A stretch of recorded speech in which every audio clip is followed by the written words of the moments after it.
highly experienced management consultant, Arti Kashyap-Aynsley is Global Head of Health and Wellbeing for the Ocado Group. She's also a Transformational Life Coach, an advisor, speaker and thought leader across all aspects of wellbeing, inclusion and diversity agendas. She's decided after many years at high corporate level positions to pivot into the world of wellbeing, to focus on the design, development and delivery of global wellbeing strategies, specifically for corporate environments. I'm really excited and honoured to talk with her today. Hi, Arti. Welcome to Unpause the Menopause. Thanks so much for coming in. Hi, thanks for having me. I'm so excited for today's conversation. Some of our listeners might not really understand what well-being is in the corporate world. What sort of things do you cover on a day-to-day basis and generally?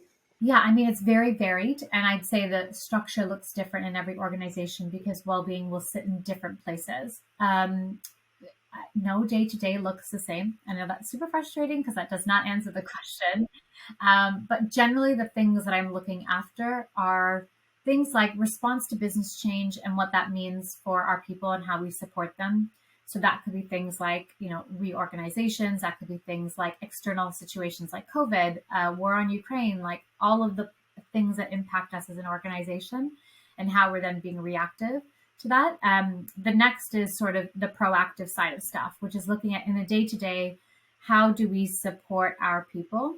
And what's the narrative around the things that we support? So do we have the right mechanisms in place to enable this level of psychological safety, this level of, I feel like I can bring my whole self to work, this sense of if I am in crisis or I need support, I know where to go. Before we start talking about maybe the changes that you've made and the implementations that you've made, a lot of companies still resist looking at menopause as a topic, putting in place menopause policies.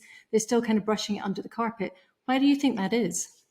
I think because in the world, like in the context of inclusion and the context of health and well-being, when we look at things like life stages, so menopause is a great example of that. There's a line at which I think organizations are, what's the line that we cross or don't cross, right? At what point is it an employer's responsibility versus an employee's responsibility? And I think that that's probably the resistance to it is, are we getting too close to someone's life versus that's actually our onus and responsibility? And I think that that's probably the nervousness behind why organizations are not approaching it. I think also the other thing is some of them may not really fully understand the impacts of what that's happening. And to be fair, I feel like when it comes to the menopause, I'm probably one of those people, right? Before I left and joined Ocado at Deloitte, I remember the topic coming up quite a bit.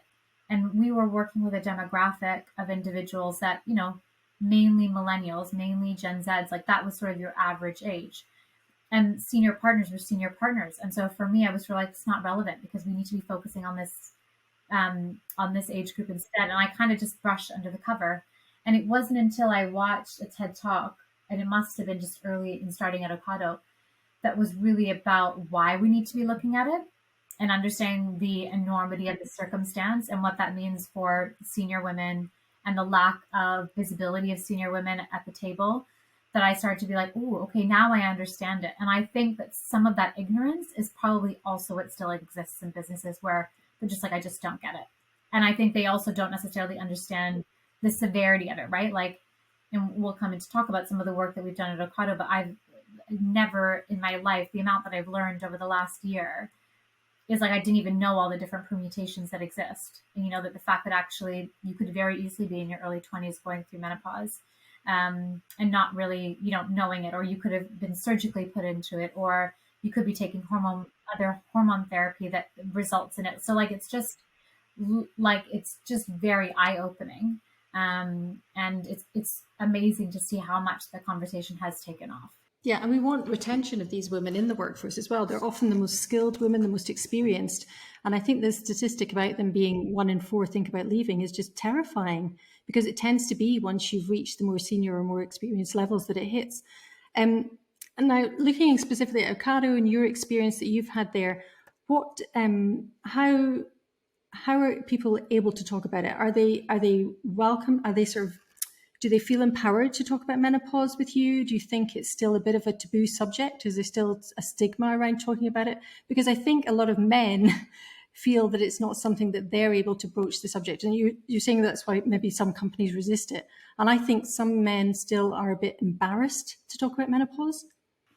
For us, we're on a journey, right? And I think in general, where we are in terms of even talking about things like mental health is in the last 12 to 18 months, we've made massive strides.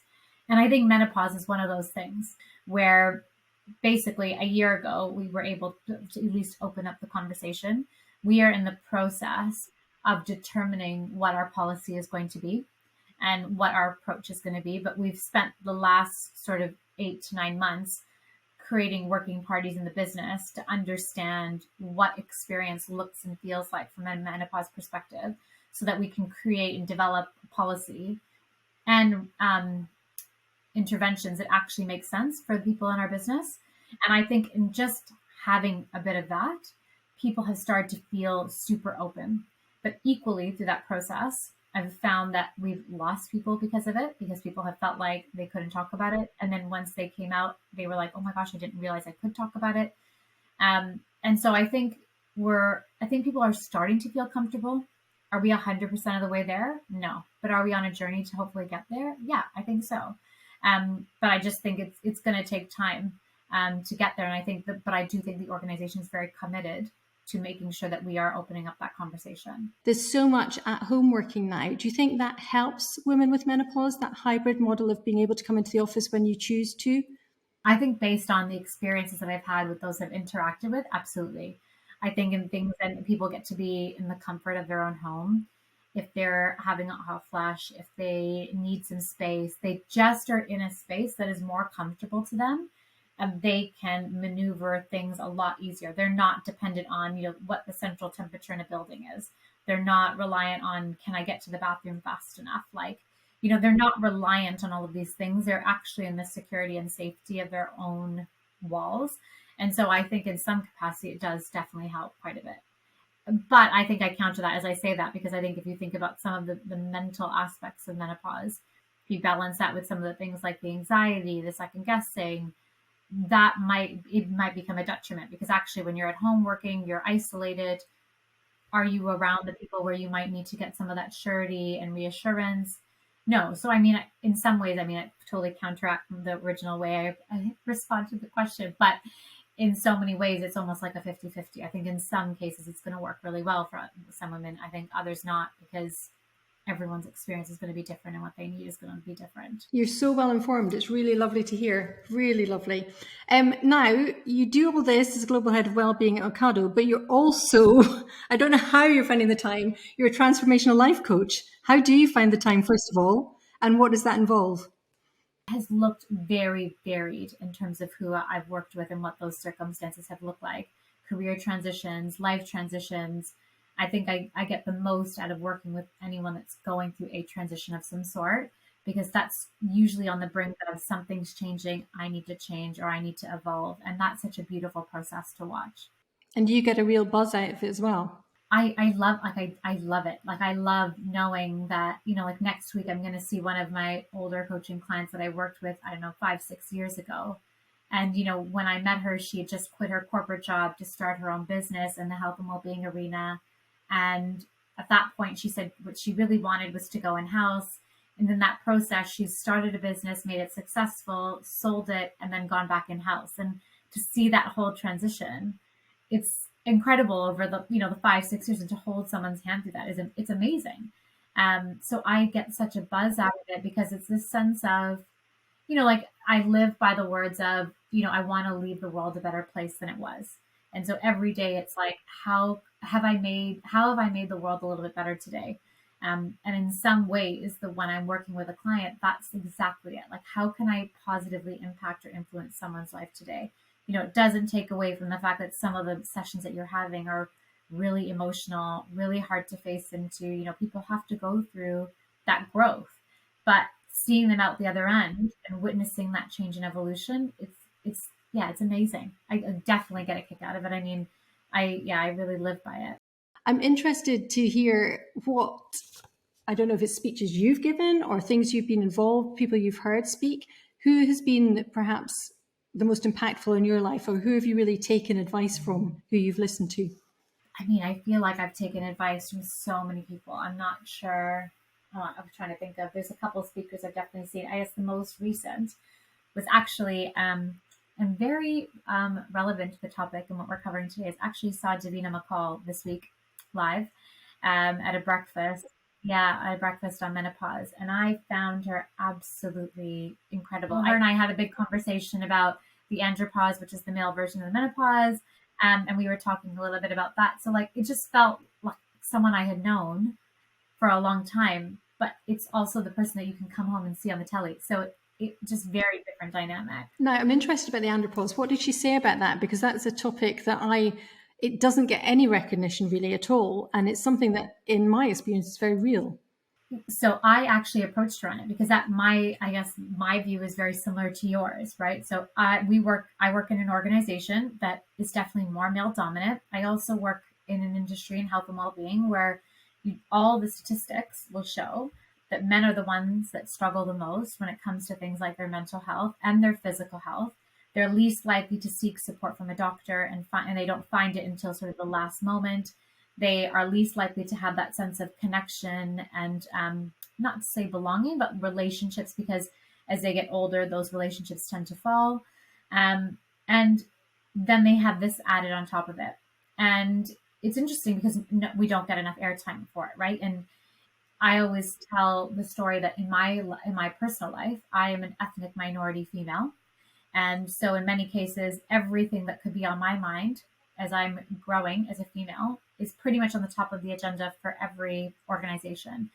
Whereas my husband is a middle-aged white male, and everything that he might need is slowly falling off that agenda. And that's really disheartening to watch, right? And in representing inclusion, my view is it's about widening that table. It's not about taking the seats away. And so actually the conversation I had with her around the andropause was really around how can we elevate that conversation or even draw awareness to it. Thinking about how, if you're an employee in a large corporation, how could you perhaps approach your line manager? Do you have any tips on how you might be able to approach things if there's something you need from your workplace, if you're too hot, if you need some time at home? What are the ideas that you would have for approaching management? Yeah, I think it's a tricky one, right? Because the lines to take that we always have are go to your manager or speak to HR or some form of HR. And people don't necessarily feel comfortable, but you need to speak to somebody. And so if you need something, it's about finding out how you get what you need. The thing is, nobody is going to come to you and give you what you need unless you tell them. And in some cases, I always like to go back to the idea of the parent adult child model, which is, our managers are our peers and there are other adults in the organization that we work in. They're not our big scary parents and we are not their children. They are not looking after us in that way. And so we have an onus on ourselves and an accountability to ourselves as an adult to own the things that we need. That might feel uncomfortable. And I'm definitely not telling anyone to put themselves in an uncomfortable position. If you really don't feel comfortable speaking to your manager, you shouldn't. But can you then talk to your peers around you and let them know that what you're going through? Can you find an ally in the business that you work for that you can go to and have that sense of connection and just to offload on? I think we owe it to ourselves to lean into, we want to open up the conversation on menopause, and there's definitely a level of educating everyone around us, but there's also an accountability that we have to show up to the conversation and be like, I'm struggling. This is what I'm struggling with. Please, how can you help me?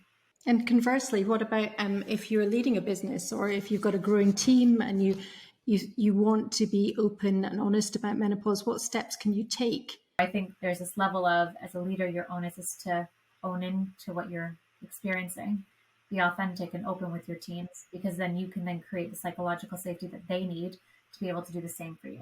I think authenticity is the key, and taking down that mask. You're a real person and the people that you work with are real people, and everybody is experiencing things behind the scenes. And if you can be open, you don't need to be open about everything, but if you can be open enough so that people understand what you're going through, I think it's really helpful. Well, that has been such an amazing and insightful conversation. It's been absolutely wonderful. I've enjoyed it so much. And I think our listeners will have taken a lot from it about how to deal with menopause in the workplace, what's happening with menopause in the workplace, and your experiences. So thank you so much. Oh, thank you so much for having me. I've really enjoyed the conversation. A special announcement from Salora, our show sponsor. Salora is a natural monthly supplement to support your mind and body in perimenopause and beyond. As a thank you for listening to our show, claim 50% off your first month using promo code UNPAUSE50 at salora.com.